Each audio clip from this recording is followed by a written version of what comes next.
सज्जनों और देवियों, पीछे 9 रविवार से उपनिषद पर चर्चा हो रही है। मुंडक उपनिषद पर गत रविवार को चर्चा हुई थी। आज मांडूक्य पर विचार किया जाए। मांडूक्य उपनिषद में कुल 12 मंत्र हैं। बहुत छोटी उपनिषद है। जितनी प्रामाणिक उपनिषदें हैं उनमें ये सबसे छोटी है। और उन 12 में से भी कुछ जो विशेष उपयोगी हैं और उन 12 में से भी कुछ जो विशेष उपयोगी हैं उन पर विचार करें। मनुष्य के अंदर में उसका सार स्वरूप क्या है? मनुष्य का अपना सार स्वरूप क्या है? चेतना।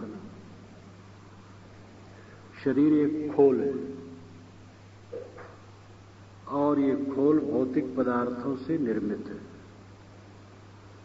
इसके अंदर में एक चेतना निरंतर जगजगाती है जो स्वयं ज्योतित है, नित्य है।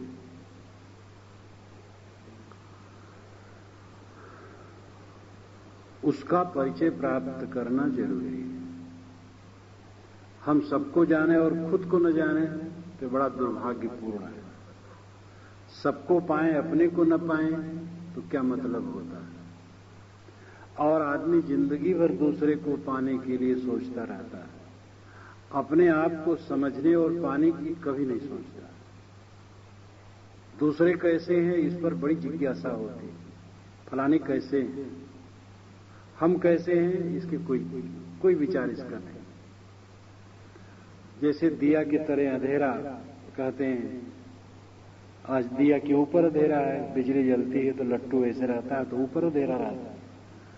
तो ऊपर हो या तरे हो, बात एक है कि जहां प्रकाश है वहीं अंधेरा है। जैसे हम सबको जानते हैं उसी को नहीं जानते, जिससे सबको जानते हैं उसी को नहीं जानते। आप किससे सबको जानते हैं? आत्मा से, लेकिन आत्मा को नहीं जानते। आत्मा ही से तो आप सब कुछ जानते हैं। पत्नी को, बच्चे को, धन दौलत को, मान बढ़ाई को, पद प्रतिष्ठा को, और शरीर विज्ञान, मनोविज्ञान, वनस्पति विज्ञान, प्राण विज्ञान, पदार्थ विज्ञान, सारे विज्ञानों का ज्ञाता कौन है? ये आत्मा है। तो जिस विज्ञान से हम सबको जानते हैं उस विज्ञान से अपने को नहीं जानते। हम सबको देखते हैं, देखने वाले को नहीं देखते। देखने वाले को देखें। ऋषि संत महात्मा हमें यही बताते हैं, देखने वाले को देखो, जानने वाले को जानो, समझने वाले को समझो। जो सबको पाना चाहता है उसको पाओ, उसको न पाने से सारा दुख है। हमारे जीवन में दुर्दिन और आपत्ति विपत्ति और संकट क्यों? केवल आत्म अज्ञान से, निज को न पहचानने से। मुझे ये चीज नहीं मिली, मेरी पत्नी को ये चीज नहीं मिली, मेरे बच्चे को ये पदार्थ नहीं मिला, मेरी प्रतिष्ठा नहीं हुई। होली का समय था। एक सज्जन बहुत दुखी होकर कहे, महाराज क्या कहें, आज होली का दिन है, किसी ने मेरे ऊपर 1 तोला रंग नहीं डाला। वो दुखी थे बेचारे, गांव में निकले थे, घूम लिए थे। कोई तो पिचकारी से एक पिचकारी मार देगा रंग, तो पिचकारी तो दूर, 1 तोला रंग भी उन पर कोई नहीं डाला। बहुत दुखी। हम हरदम दुखी हैं, ये नहीं हुआ, वो नहीं हुआ, वो नहीं हुआ। सपने में हम भटक रहे, इस सपने को हम सच माने बैठे हैं। यही दुर्भाग्य। हम अपने स्वरूप को समझें। जागृत, स्वप्न, सुषुप्ति 3 अवस्थाएं। आप जानते हैं, चौथी अवस्था समाधि की है, जिसको वेदांती लोग तुर्यगा या तुर्य कहते हैं। मांडूक्योपनिषद में इन चारों अवस्थाओं पर चर्चा है। जागृत स्थानो बहिष्प्रज्ञ सप्तांग एकोनविंशत मुख स्थूलभुक् वैश्वानर प्रथम पाद। जागृत स्थानों, जिसका स्थान जागृत हो वो जागृत स्थान कहा जाता है। बहिष्प्रज्ञ, जिसकी प्रज्ञा बाहर हो, जिसकी बुद्धि बाहर की वस्तुओं को ग्रहण करती हो, उसको बहिष्प्रज्ञ कहते हैं। सप्तांग, 7 अंग इस शरीर में सिर, आंख, कान, वाणी, फेफड़े, हृदय और पांव, ये 5 अंग को लेकर के क्रियाएं की जाती हैं। एकोनविंशत मुख, 19 मुख, 5 कर्मेंद्रियां, 5 ज्ञानेंद्रियां, 5 प्राण, चतुष्टय अंतःकरण। 5 कर्मेंद्रियां हाथ, पैर, मुख, टट्टी पेशाब की जगह, ये 5 कर्मेंद्रियां। 5 ज्ञानेंद्रियां आंख, नाक, कान, जीभ, चाम। 5 प्राण अपान, समान, व्यान, उदान, अपान, समान, प्राण, व्यान, उदान, ये 5 प्राण हैं। और चतुष्टय अंतःकरण मन, बुद्धि, चित्त, अहंकार, ये 19 मुखों से भोग कर रहा है। एकोनविंशत मुख स्थूल भुक्, जागृत अवस्था में आत्मा स्थूल भुक् होता है, स्थूल भोगी। आंखों से रूप को देखता है, कान से शब्दों को सुनता है, नाक से गंध सूंघता है, जीभ से रस चखता है, स्थूल पदार्थों का उपभोग करता है। इसलिए जागृत अवस्था में आत्मा स्थूल भुक् है। वैश्वानर, वैश्वानर आग को भी कहते हैं। वैश्वानर इसमें समझ लीजिए विश्व का नर, व्यक्तित्व, व्यक्ति निर्मित जो ये जीवन है, जागृत अवस्था में इस स्थूल व्यक्तित्व का ही प्रयोग होता है। और प्रथम पाद, ये प्रथम पाद है, प्रथम जगह है आत्मा को समझने के लिए। किसी को समझने के लिए, जानने के लिए उसकी जगह की जरूरत है। कोई दफ्तर में काम करता है तो दफ्तर में जाने से तो आप उसको पाएंगे। कोई कारखाने में काम करता, वहां जाने से मिलेगा। जहां जहां वो कार्य करता है वहीं वहीं तो मिलेगा। हनुमान जी जब सीता जी की खोज करने गए थे, लंका में पहुंचे थे, वाल्मीकि रामायण में आया है कि उन्होंने सोचा कि स्त्रियां जहां रहती हैं वहीं तो खोजना पड़ेगा, तो रनिवास में गए। रनिवास में बहुत सी स्त्रियां लेटी थी और बीच में रावण एक बड़े पलंग पर लेटा था। एक बहुत सुंदरी स्त्री थी, तो उन्होंने सोचा शायद ये हो, क्योंकि सीता जी को हनुमान जी कभी देखे तो थे नहीं, लेकिन वो स्त्री बहुत श्रृंगार की थी, तो उन्होंने लगा कि ये तो नहीं हो सकती, क्योंकि राम के वियोग में सीता जी श्रृंगार कर नहीं सकती। और मंदोदरी थी जिसको उन्होंने देखा था। फिर उसके पश्चात उन्होंने सोचा कि जहां भोजन होता है वहां देखें। भोजन, पान और जगह वो देखने लगे।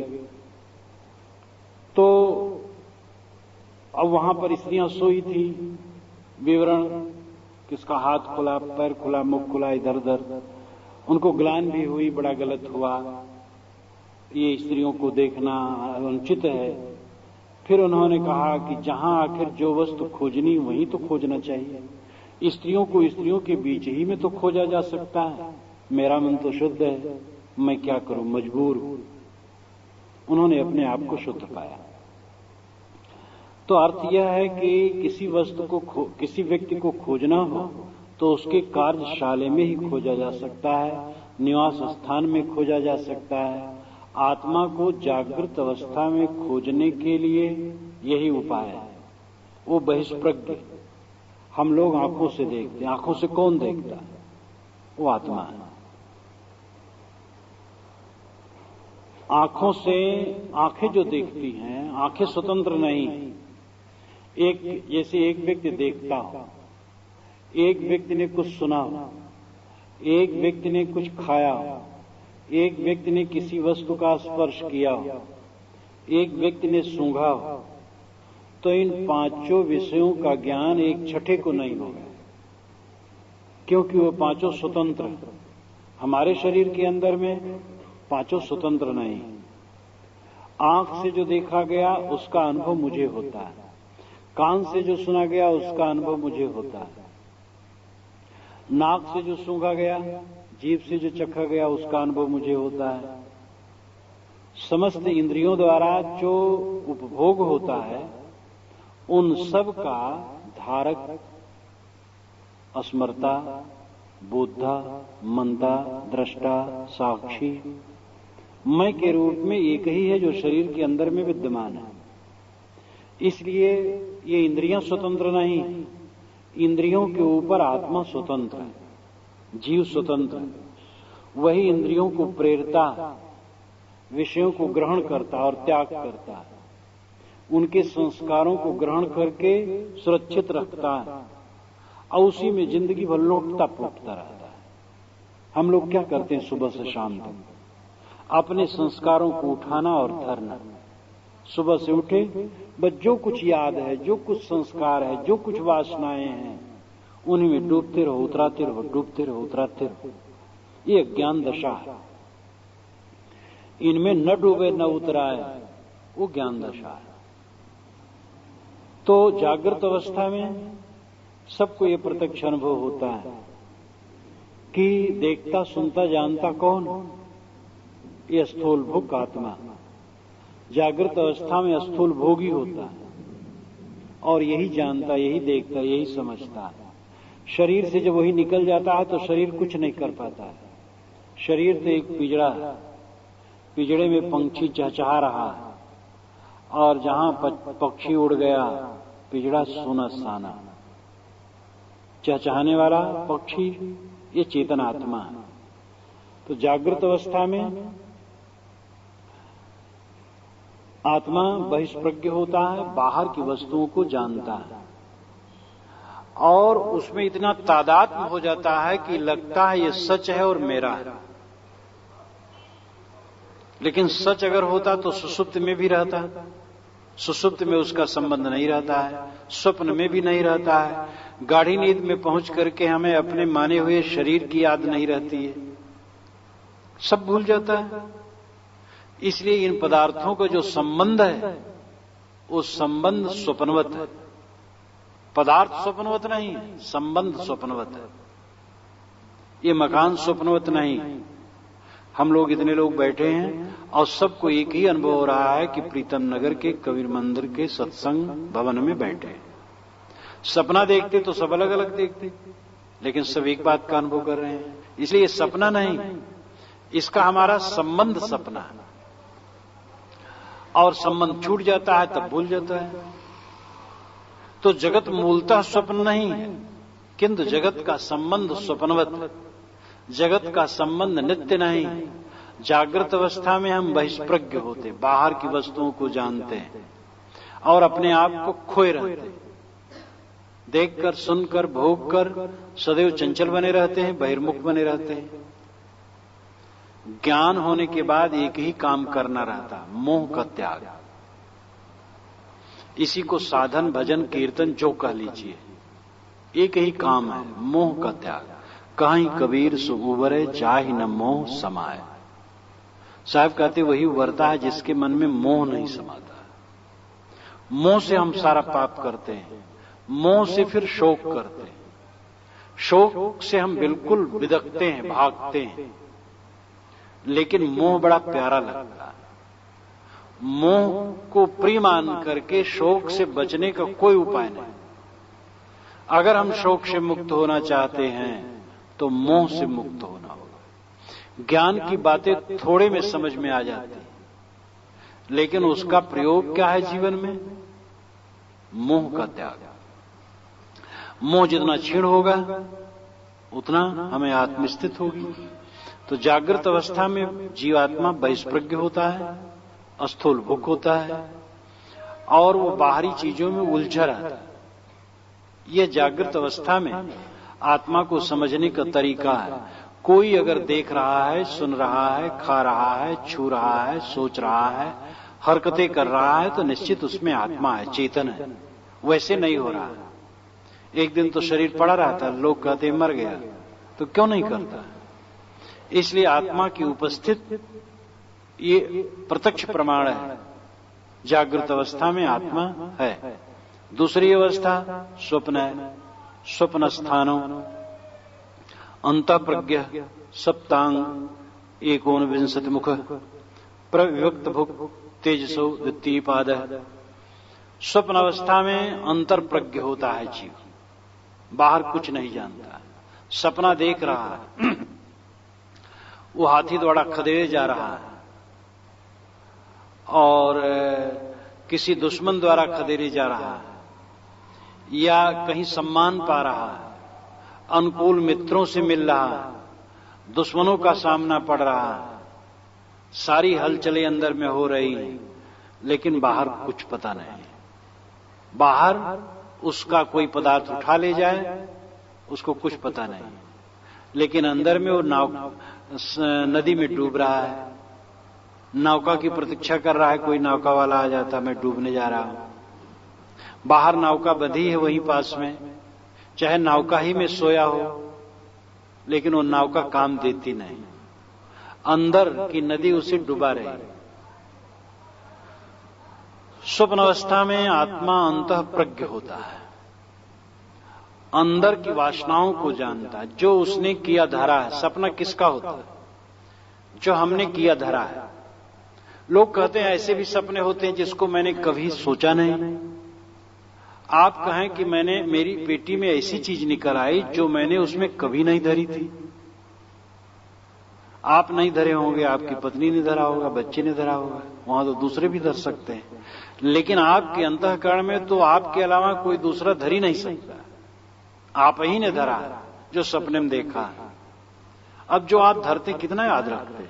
आप सपने में उड़ रहे थे, आप कहते हम कभी उड़ने नहीं सोचे, लेकिन पक्षी उड़ते तो देखे। क्या साध नहीं होती कि पक्षी तो जी उड़ते, हम न उड़े? मन होता हम भी फर्दे उड़ जाते। तो न मालूम कितने संस्कार हमारे अचेतन मन में संग्रहित रहते हैं, और अचेतन मन के सारे संस्कार सपने में प्रतिबिंबित होते रहते हैं। ये सपना देखना जीवात्मा का अंतरप्रज्ञ होना है।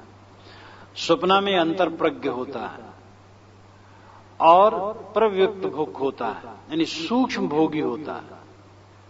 वह खाता है, लेकिन सपने के खाने से पेट नहीं भरता। सपने में जब खाता उससे पेट नहीं भरता, और सपने में जितनी क्रियाएं करता है जाग करके उसका कोई फल नहीं रहता।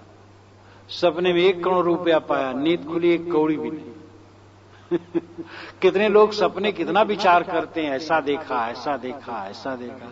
कितने लोग रोज सुबह उठ करके वो 10-15 मिनट 20 मिनट सपने का वर्णन लोगों में करते रहते हैं, मालूम होता जगत लूट करके आए। सपने का कभी विचार मत करो।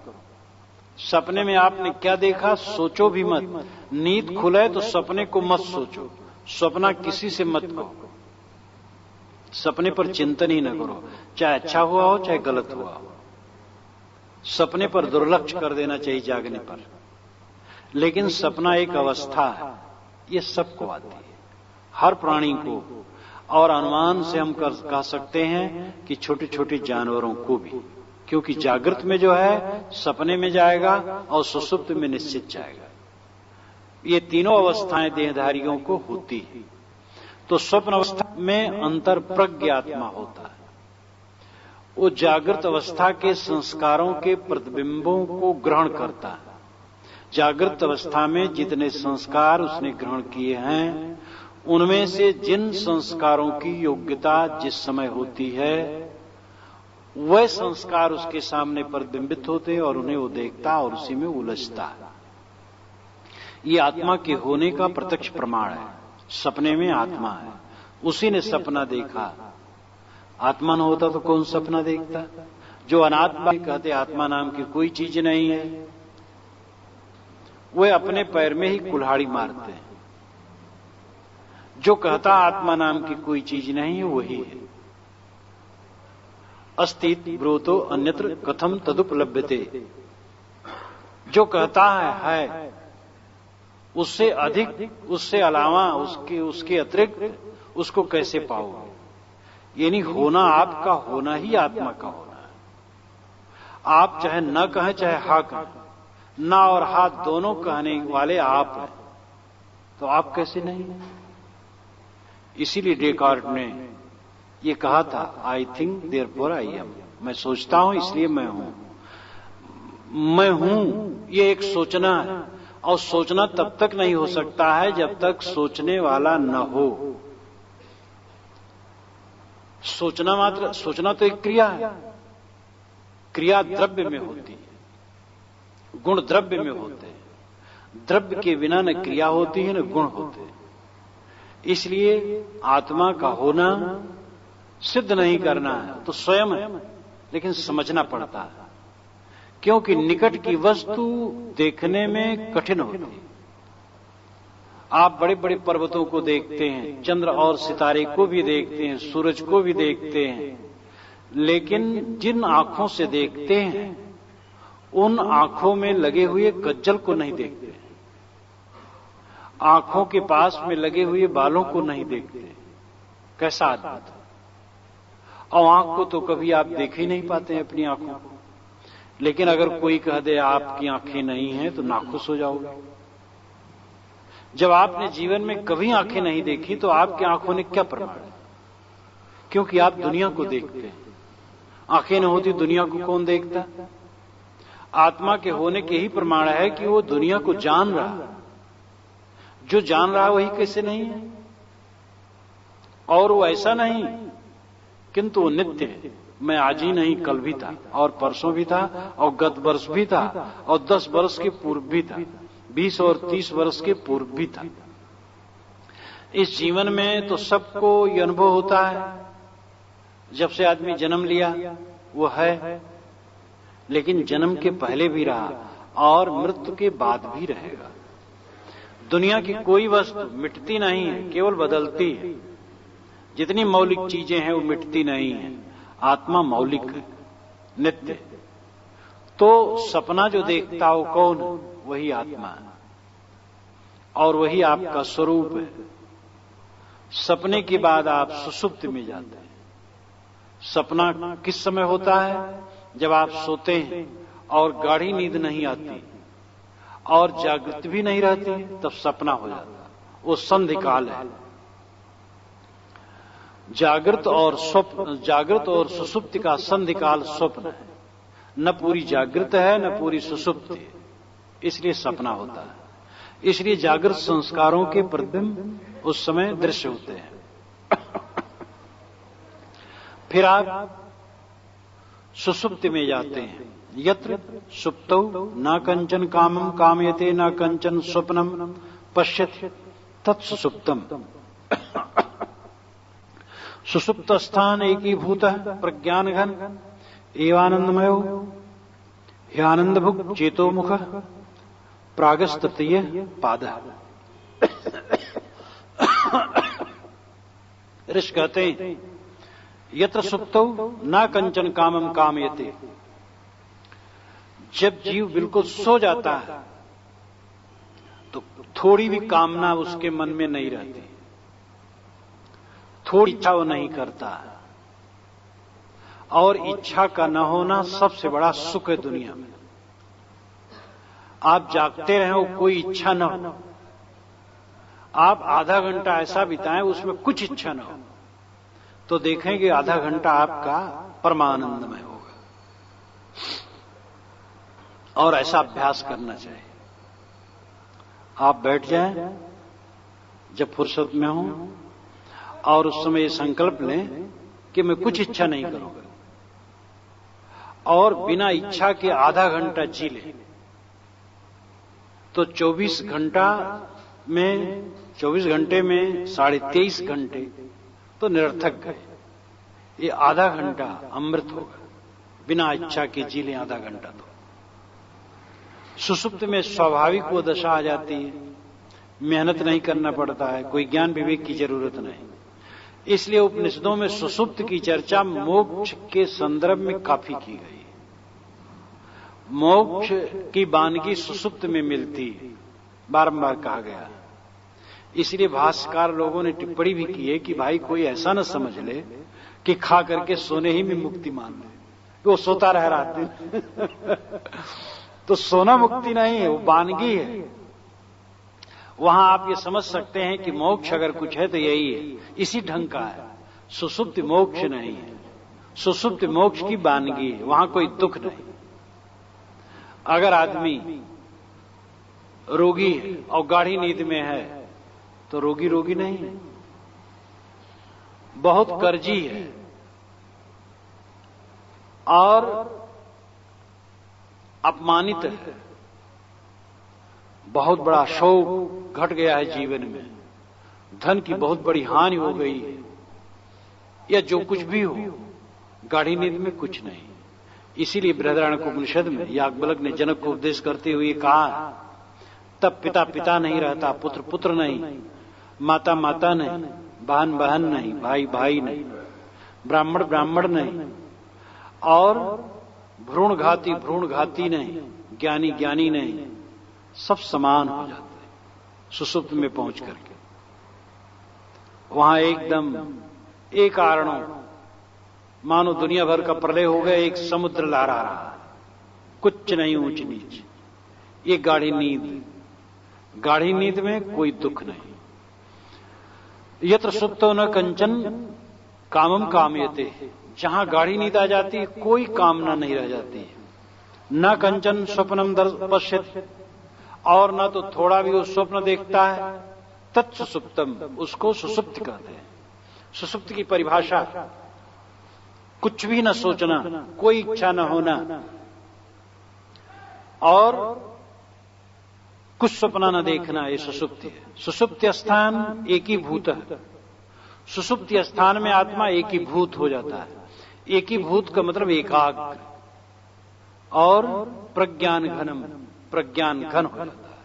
प्रज्ञान का मतलब विशेष ज्ञान, घन का मतलब ठोस हो जाना, उसका ज्ञान ठोस हो जाता है, वो एक आत्मस्थ हो जाता है, उसका ज्ञान बाहर नहीं रहता है। एव आनंदमय, वो आनंदमय हो जाता है आनंद भुक, इसलिए उस समय वो आनंद को भोगता है।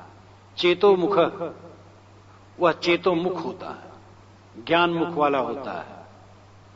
प्राग्ञ स्त्रीय तृतीय पाद है, ये प्राग्ञ अवस्था है। आत्मा तब प्राग्ञ कहलाता है। प्राग्ञ का हम दो ढंग से प्राग्ञ को समझ सकते हैं। प्राज्ञ, प्राज्ञ, प्राज्ञ बिल्कुल अज्ञ, कुछ भी न जानना, गाढ़ी नींद में कुछ भी नहीं जानती, इसलिए प्राज्ञ होता है। और प्राज्ञ होता है यानी बहुत ज्ञान वाला, वो केवल वो ज्ञान अपने आप में ठोस हो जाता है, बाहर नहीं रहता है। गाढ़ी नींद को इसीलिए योग दर्शनकार पतंजल ने एक वृत्ति मानी है।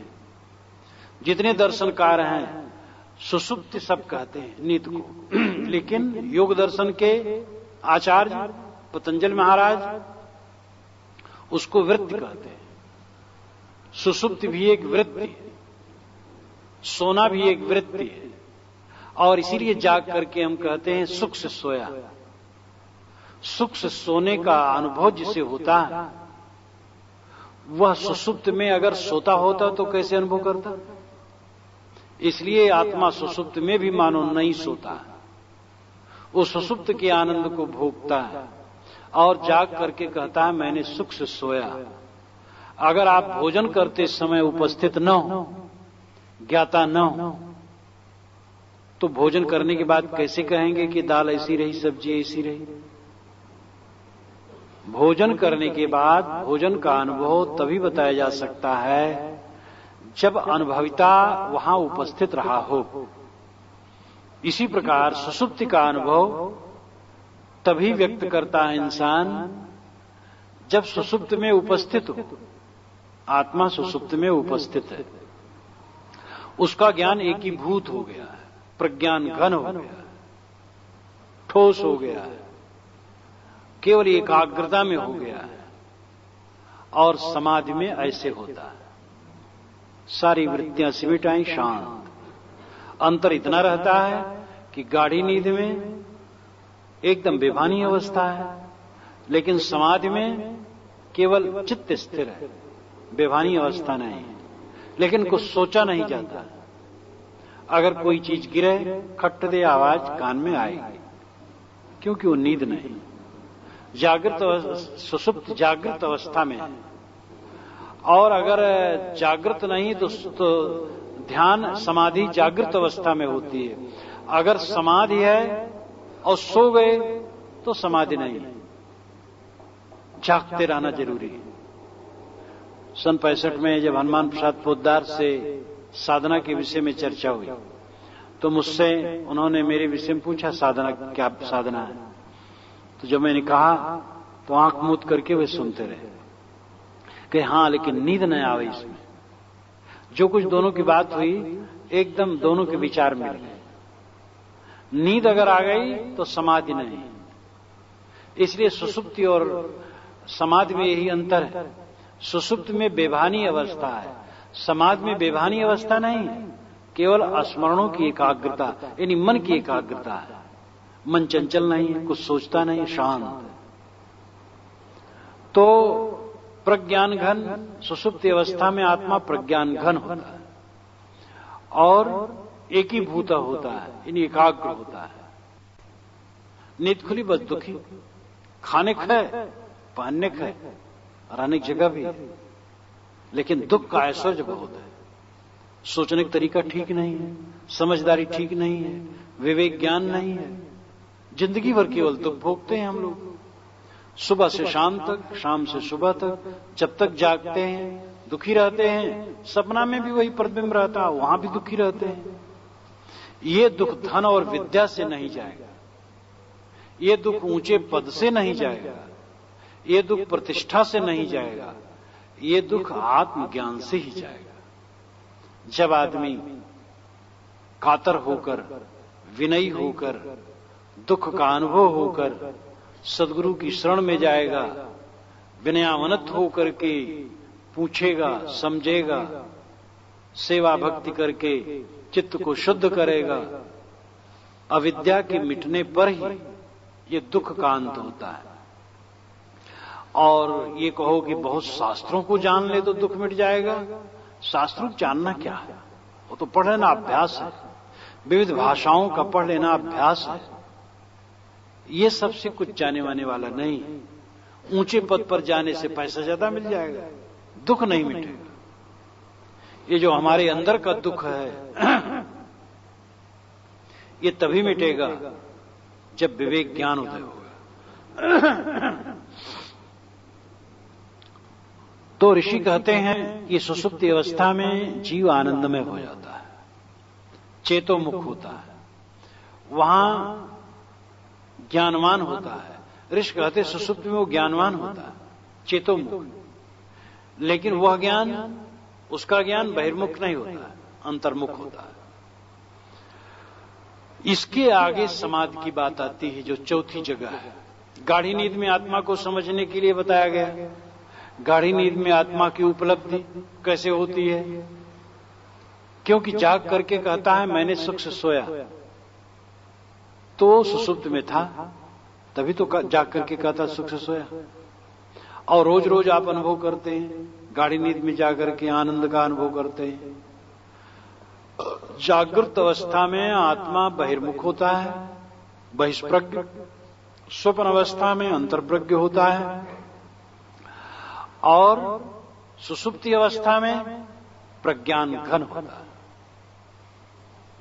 बहिष्प्रज्ञ में यानी जब प्रज्ञा बाहर की वस्तुओं को ग्रहण करे, प्रज्ञा नाम बुद्धि, जब प्रज्ञा बुद्धि बाहर की वस्तुओं को ग्रहण करे वो बहिष्प्रज्ञ होना है, वो जागृत अवस्था है, ये आत्मा की अनुभूति है।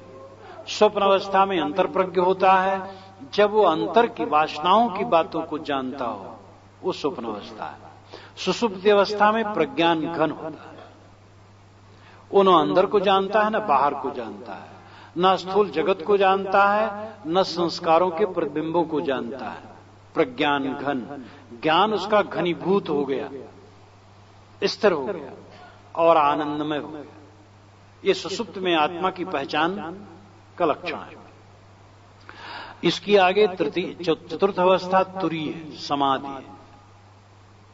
यह सामान्य लोगों के अनुभव के बाहर है और इस अवस्था में पहुंचना ही जीवन की कृतार्थता है। ऋषि कहते हैं नान्ता प्रज्ञम न बहिष्प्रज्ञम नोभयता प्रज्ञम न प्रज्ञान घनम न प्रज्ञम न प्रज्ञम अव्यवहार मग्राह्य लक्षण मचिंतमोपदेश में एकात्म प्रतिसारम प्रपंचोपशमम शांतम शिवमद्वैतम चतुर्थम मन्यन्ते सात्मा साविज्ञेय। ये लंबा वाक्य है और ये चतुर्थ अवस्था है आत्मा को समझने के लिए। समाधि में जब आत्मा पहुंचता है तब नान्ता प्रज्ञम, वो अंदर कुछ नहीं जानता, न बहिष्प्रज्ञम, बाहर को कुछ नहीं जानता। नान्ता प्रज्ञम न बहिष्प्रज्ञम न उभयता प्रज्ञम, न दोनों तरह जानता है, उभयता प्रज्ञम दोनों तरह भी नहीं जानता है। नान्ता प्रज्ञम न बहिष्प्रज्ञम न उभयता प्रज्ञम न प्रज्ञान घनम, वो प्रज्ञान घन भी नहीं होता गाड़ी नींद की तरह। न प्रज्ञान घनम न प्रज्ञम न प्रज्ञम, इन्हें न अप्रज्ञ होता है और न प्रज्ञ होता है। तब क्या होता है? अव्यवहार होता है, वहां कोई व्यवहार नहीं होता है। अव्यवहार अग्राह्य होता है, बाहर से ग्रहण नहीं किया जा सकता है। अव्यवहार में ग्राह्य में लक्षण, उसका कोई बाहरी लक्षण नहीं होता है। अव्यवहार में ग्राह्य में लक्षण अचिंत उपदेश, वो अचिंत होता है, उसको बाहर से सोचा नहीं जा सकता है। और अव्यपदेश, उसका उपदेश नहीं हो सकता, बताया नहीं जा सकता है। अव्यवहार में उपदेश एक आत्म प्रत्ययसारम, एक आत्म अस्तित्व मात्र होता है, एक सत्ता मात्र होता है। प्रपंचोपशमम, वहां प्रपंचों का उपशमन होता है। प्रपंच क्या है? मन, मन प्रपंच है। अन्न और जल से शरीर बढ़ता है, रूप शब्द गंध स्वाद के मोह से मन का प्रपंच बढ़ता है। जल भोजन न दे तो शरीर सूख जाएगा, जल भोजन शरीर के लिए जरूरी है। लेकिन जो मन का प्रपंच बढ़ता है वो इंद्रियों के उपभोग से, आंखों से हम देखते हैं मोह कर लेते हैं, खाते हैं कुछ स्वाद ग्रहण करते हैं मोह कर लेते हैं, मोह कर करके हम फंसते हैं और हमारे मन के प्रपंच का प्रपंच का मतलब विस्तार, मन का प्रपंच, मन का विस्तार, मन का फैलाव, जिसमें हम उलझ जाते हैं। आप ही जाल बनाई के आप फंसे मतिमंद, कहां रोग कहां औषधि कैसे मिले आनंद। आप ही बरी आपन घर बंधा, झूठा मोह काल को फंदा, बदबद बंधा छुरी न जाई, विषय स्वरूप भूले दुनियाई। ये कबीर साहब की पंक्तियां। आप ही बरी आपन घर बंधा, हम अपना ही रस्सी बटते हैं और अपने गले को बांध लेते हैं। हमारे गले को दूसरा कोई बांध नहीं सकता है, हम ही बांधते हैं।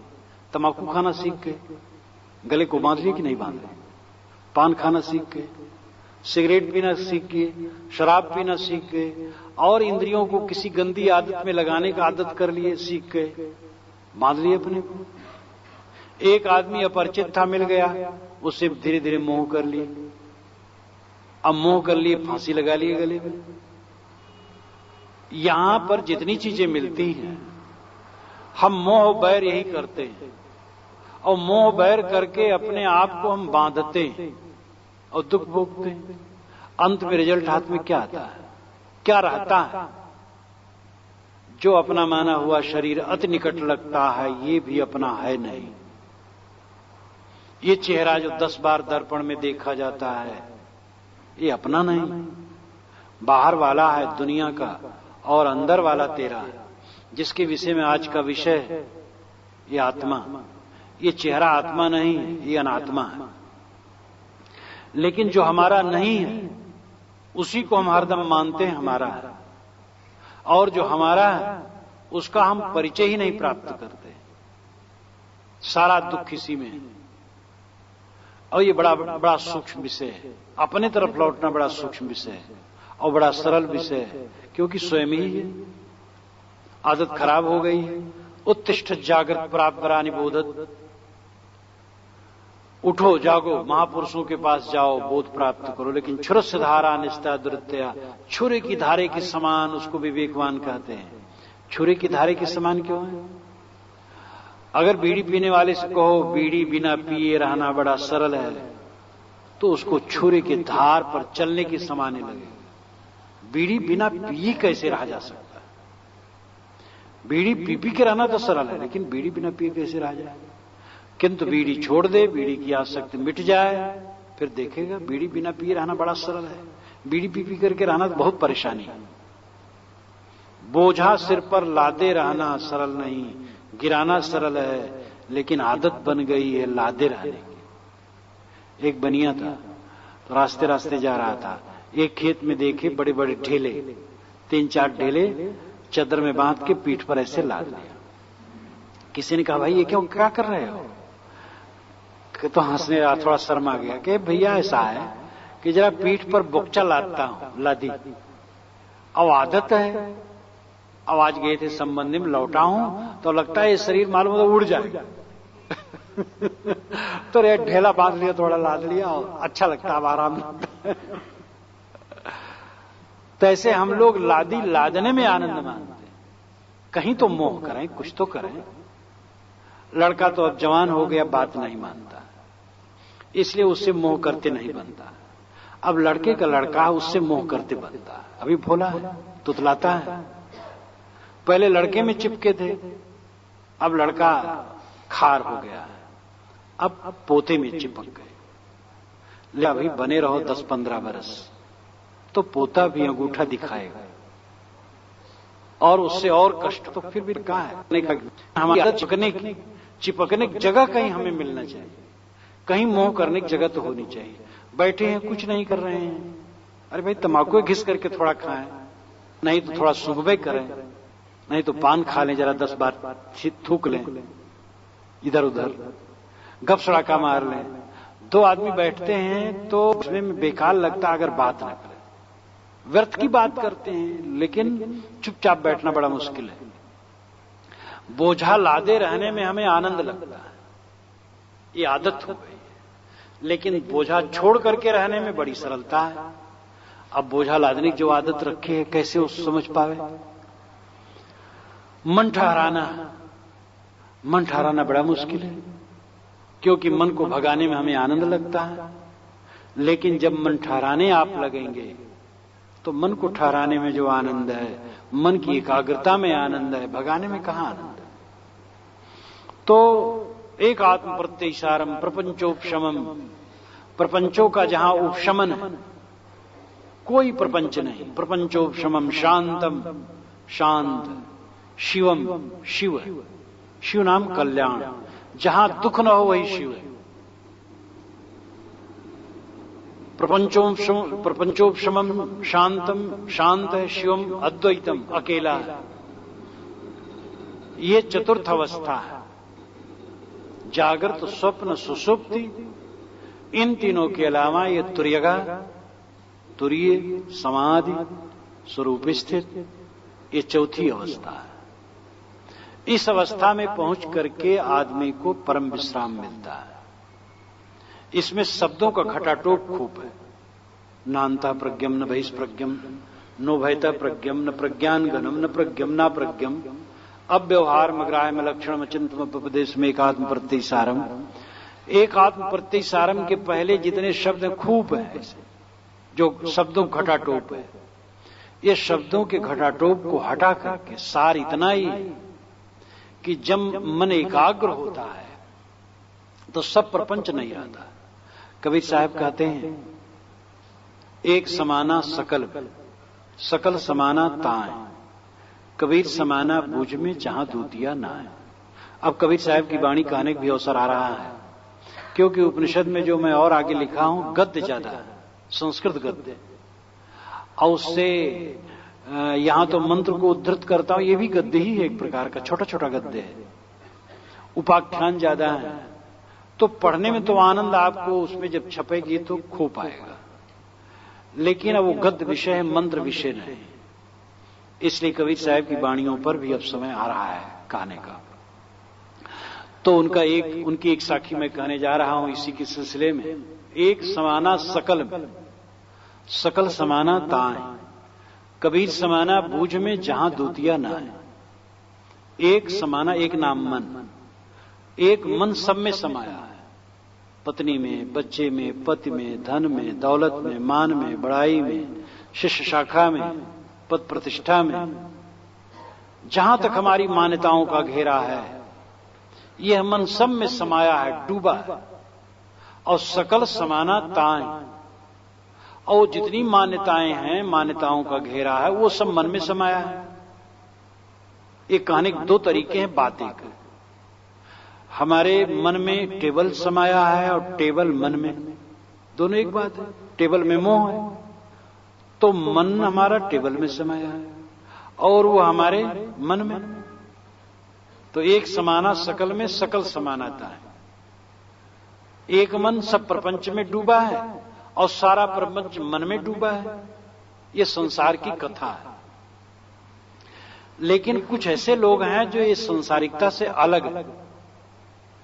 वो कोई आकाश में नहीं उड़ते, ऐसे हैं, इसी जमीन पर चलते हैं, ऐसे खाते पीते हैं, लेकिन उनका मन कुछ दूसरे तरह का है। तो उनका कैसे है? कबीर समाना बूझ में।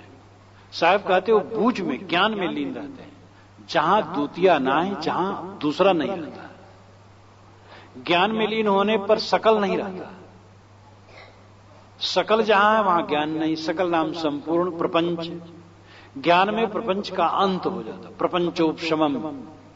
ये प्रस्तुत संदर्भ और मंत्र में ये बात आई है, प्रपंचोपशमम, जहां प्रपंच का उपशमन है। इस मंत्र में सार अंश है, वाक्यांश है। एक आत्म प्रत्यय सारम, एक आत्म अस्तित्व मात्र रहता है। समाधि में क्या रहता है? एक आत्म अस्तित्व मात्र, आत्म सत्ता मात्र।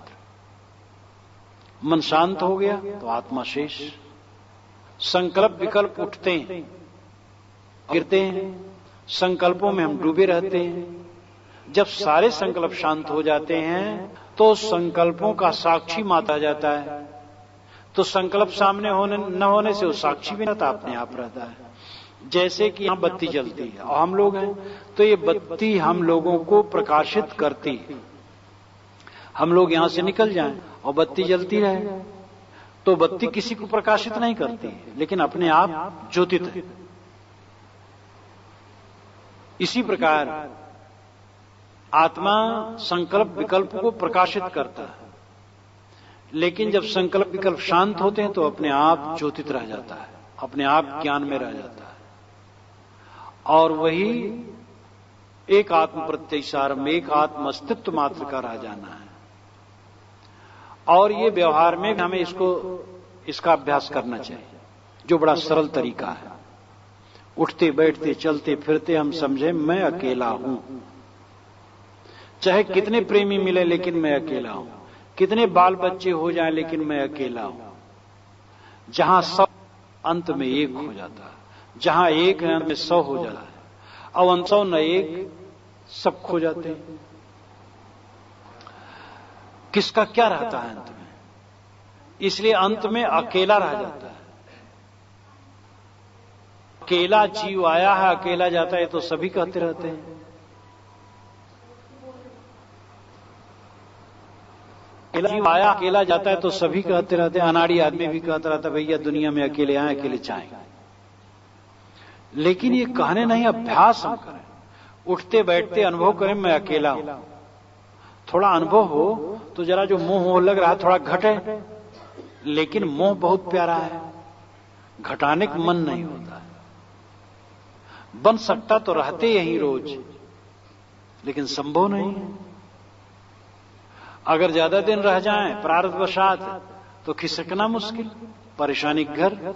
वो कहानी तो आप जानते ही होंगे कि कहा जाता सिकंदर बादशाह, महान सिकंदर, जब विश्व के बहुत बड़े हिस्से पर विजय प्राप्त किया उसने, तो कहा कि ये अमर हो जाऊं तो सुख भोगूं, और मृत्यु सामने है तो ये धन दौलत क्या करेगा। तो एक अपने मंत्री को कहा, भाई भारत के उत्तराखंड में अच्छे अच्छे संत होते हैं, जाकर के पता लगाओ अमरता की कोई बूटी है।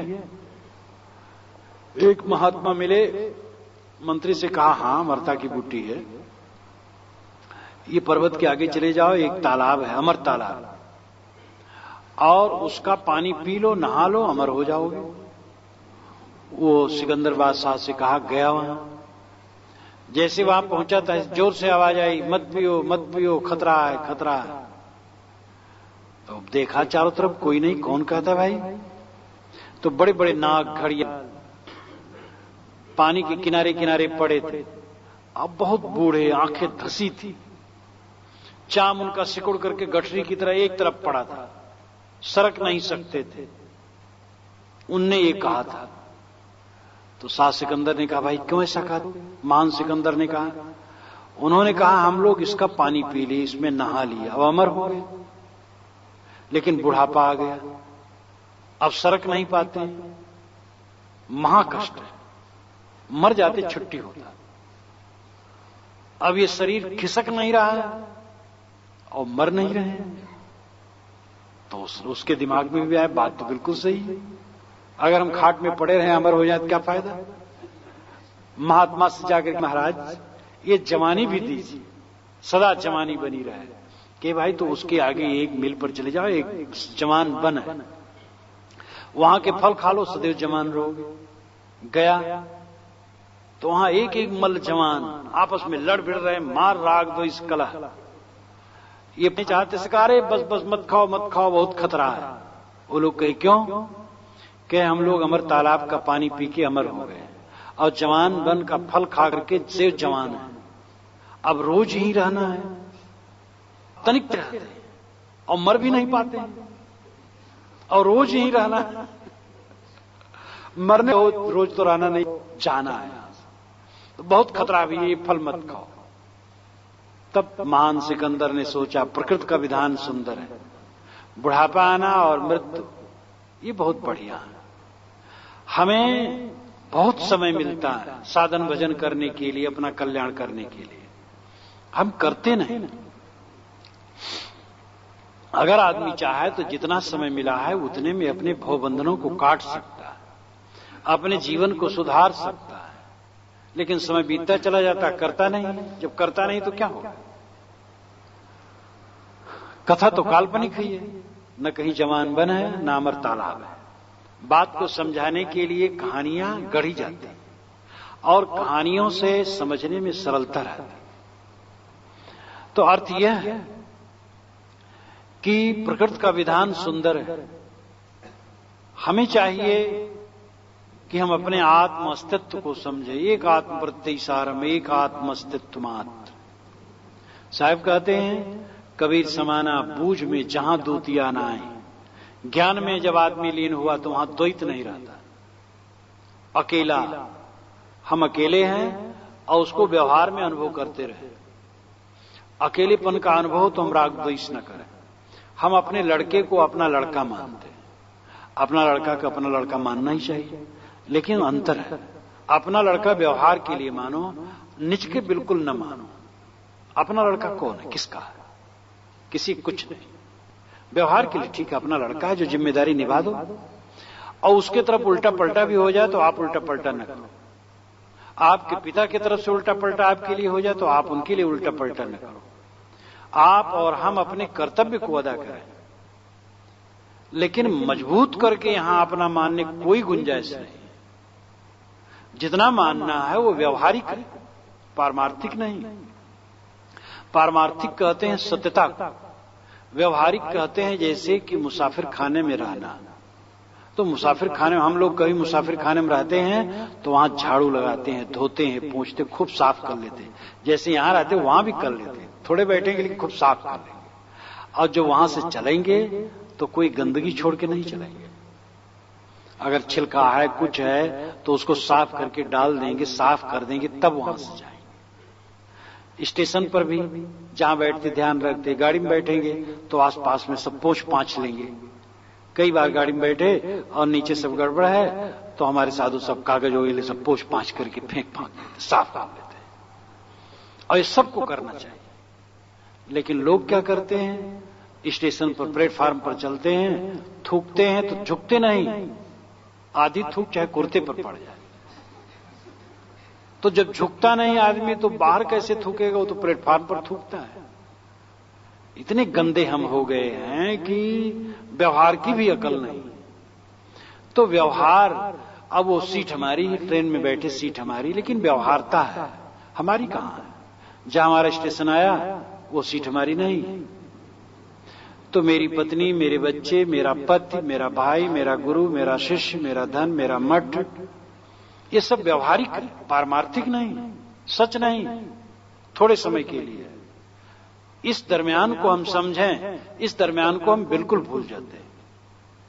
हम समझते परमार्थ सत्य है, एकदम सच है, रहेगा ऐसे। इसी से तो ममता होती है, और ममता ही तो हमारे लिए महाभवबंधन है, महामवाद और पीड़ा है। ये ममता ही तो हमें रुला रही है। इसलिए जागने की जरूरत है। अकेले का अनुभव करें, सारे संकल्पों को छोड़ करके उस समाधि अवस्था में पहुंचना सबको तत्काल संभव नहीं। उसका अभ्यास जागृत अवस्था व्यवहार काल में करते रहें। जहां रहें हम अकेले हैं। कितनी भीड़ मिल जाए अकेले, बड़ी बड़ी भीड़ें मिलती हैं, हमको आपको सबको मिलती है। कहां भीड़ रह जाती है। हम लोगों का जीवन कुछ और दूसरे तरह का है। यहां तो थोड़ी भीड़ मिलती, जब चलते हैं कार्यक्रमों में कितनी जगहें मिलती हैं, आगत स्वागत सत्कार एकदम गामा गामी, थोड़े समय शांत, सब कुछ नहीं। जहां पहुंचे बड़ा स्वागत, बड़ा जुलूस और बड़ी रौनक। बस 1 घंटे के बाद सब ठंडा, एक कमरे में गए चुपचाप बैठे, और वहां कोई नहीं। कितना संसार नीरस है। लेकिन वो जो 10 मिनट का, आधा घंटे के 1 घंटे गामा गामी, उसी के लिए हम फड़फड़ाते, फिर वैसे होता। क्या मिलेगा उसमें? अपना चित्त एक बाल लगाना पड़ेगा, मिलेगा तो कुछ भी नहीं। बाहर हम जितना बहिर्मुख जितना होते हैं, अपनी आत्मा को खोते हैं। इसलिए हमें अकेलेपन का अनुभव करना चाहिए। नास नामे नाहम, एक कपिल का महासूत्र है। मेरा कर्तृत्व नहीं, मेरा भोक्तृत्व नहीं, मैं करता नहीं, मेरा कोई नहीं, मैं किसी का नहीं। यह सोचना भी भयदायक लगता है। कहना, सोचना, कहने वाले तो हम लोग हक्का लेते हैं, लेकिन जिनको सुनाते हैं कितने लोग डर जाते हैं। अरे महाराज ये ऐसा मत कहो, हमारे बाल बच्चे हैं अभी। बाल बच्चे तो हमारे भी बहुत बाल बच्चे हैं। ऐसे बाल बच्चे हैं कि आप गिनो तो गिन न पाओ। ये बाल बच्चे सब ढील ढाल है, कोई किसी के बाल बच्चे नहीं। व्यवहार है। हम भी बाल बच्चों से बढ़िया व्यवहार करते हैं। ये जो बाल बच्चे हैं, पता नहीं कहां कहां से बच्चे सब आए हैं। आपके बच्चे तो होते 2-4, हमारे अनगिनत। अब आपका बच्चा आपका पैदा किया हुआ रहता है, हमारा बच्चा है, हमारे बच्चे ऐसे होते हैं। कोई आसाम से आया है, कोई बंगाल से, तो कोई पंजाब, तो कोई कहीं से, कोई कहीं से। अब ऐसे बच्चे सब इकट्ठे होते हैं। अब उन बच्चों के साथ में व्यवहार किया जाता है, बहुत बढ़िया व्यवहार किया जाता है। लेकिन बहुत बढ़िया व्यवहार करना अलग है, मोह करना अलग है। मोह नहीं करना चाहिए। यह संतों का आदर्श गृहस्थों को भी लेना चाहिए। व्यवहार करो, मोह न करो। तो एक आत्म प्रत्यय सारम, एक आत्मस्तित्व ही सार है। अंत में केवल आत्मा रह जाएगा और कुछ नहीं रह जाएगा। आत्मा के साथ क्या जाएगा? आत्मा, वह आत्मा ही परमात्मा है। जीवात्मा, प्रेतात्मा, दुष्ट आत्मा, शुद्ध आत्मा, परमात्मा, आत्मा ही मूल है और सब विशेषण है स्थान भेद से। प्राण क्रिया कर रहा है इसलिए जीवात्मा। दुष्ट प्रकृति का है तो दुष्ट आत्मा। शरीर छोड़ करके चला गया तो प्रेत आत्मा, प्रेत का मतलब चला गया। शुद्ध आत्मा, पवित्र हो गया शुद्ध आत्मा। महात्मा महान हो गया, परमात्मा एकदम ऊंचाई पर पहुंच गया। ऊंचाई पर पहुंचना क्या है? जैसे मैंने सुषुप्त के संदर्भ में बताया था, ना कंचन कामयते, कुछ भी कामना नहीं। 10 मिनट के लिए भी निष्काम होकर के देख लो कितना आनंद होगा। कामना में दुख होता है, भोगों को हम भोगते, फिर कामना बनती, कामना से भोग, भोग से कामना। जिन भोगों को भोगते हैं उसके लिए मन में कामना बनती है, और कामना से फिर भोगों को भोगते हैं, और फिर कामना बनती है। ये घन चक्कर ऐसा है कि कभी विश्राम नहीं। जहां कामना शांत हो जाती है वहां विश्राम मिलता है। तो आप व्यवहार में रह करके, जागृत अवस्था में रह करके 10 मिनट के लिए निष्काम होकर के देखिए कितना सुख है। ये निष्काम अवस्था ही परमात्मा पद है। परमात्मा निष्काम अवस्था है। निष्काम हो गया तो आत्मा ही परमात्मा है। अयम आत्मा परमेश्वरो भूतिर्महति, ये आत्मा ही परमात्मा हो जाता है। तो इस प्रकार ऋषि ये चौथी अवस्था कहते हैं। ये चौथी अवस्था समाधि अवस्था है। जागृत, स्वप्न, सुषुप्ति और समाधि, इन चारों अवस्थाओं में आत्मा का पता लगाना चाहिए। जागृत अवस्था में बहिष्प्रज्ञ हम होते हैं, आत्मा बहिष्प्रज्ञ होता है, बाहर उसकी प्रज्ञा होती है। स्थूल भूख होता है, स्थूल भोगों को भोगता है, और बाहर चाल पाल में पड़ा रहता है। स्वप्न अवस्था में अंतःप्रज्ञ होता है, संस्कारों को जानता है, पर विभक्त भूख होता है, यानी सूक्ष्म भोगी संस्कारों का भोगी होता है, और तेजस होता है। तेजस का मतलब है वहां जैसे कि एक बिजली जला दो तो प्रकाश हो जाए और चीजें दिखाई देने लगे, तो ऐसे अंदर में एक तेजस होता है जिसमें हम सपना को देखते हैं। और सुषुप्ति अवस्था में कोई कामना नहीं होती, कोई स्वप्न नहीं होता, वहां प्रज्ञान घन होता है, यानी ज्ञान उसका घनीभूत हो जाता है, आनंदमय हो जाता है, चेतोमुख होता है। यानी ऋषि कहते हो चेतोमुख है, ज्ञानमय है, लेकिन उसका ज्ञान वृत्त का रूप लेकर के बाहर बिखरता नहीं है, एकाग्र और इसीलिए आनंदित है। इसीलिए ऋषि इसके बाद कहते हैं कि तुम कभी जागृत अवस्था में रह करके ऐसे एकाग्र हो जाओ तो सुषुप्ति का आनंद तुम्हें जागृत में ही हो। और सुषुप्ति का तो आनंद क्या, सोने के बाद उठो तो फिर दुख है, क्योंकि अज्ञान तो सुषुप्ति में मिटता नहीं है, और ये समाधि में तो अज्ञान मिट जाता है, तो फिर सदा के लिए दुख नहीं होगा। इसलिए सबको समाधि में जाना चाहिए, सबको ध्यान में जाना चाहिए, ध्यान का अभ्यास सबको करना चाहिए।